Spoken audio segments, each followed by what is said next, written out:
Čau, chceš vidieť, ako lepím fólie na auta bez rozoberania? V prvom rade si fóliu priložím na sklo, zarežem na mieru, aby mi na ňom dokonale sedela. Tepelne spracujem, aby si pamätala tvar okna a následne môžem prejsť k čisteniu.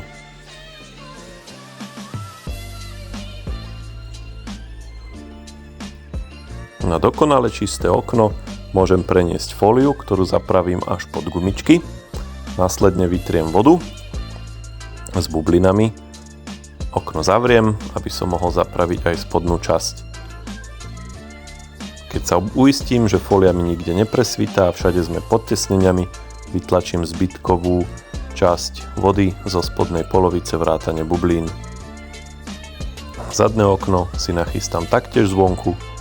Prvé zarežem presahy, tepelne spracujem, aby mi sedela dokonale na tvare okna a nerobila komplikácie pri lepení zvnútra.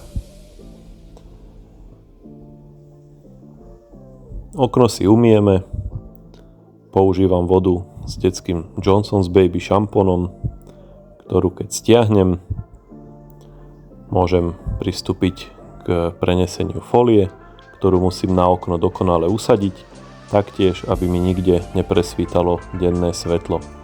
Po usadení fólie vytlačím vodu s bublinami a fólia dostane finálny look.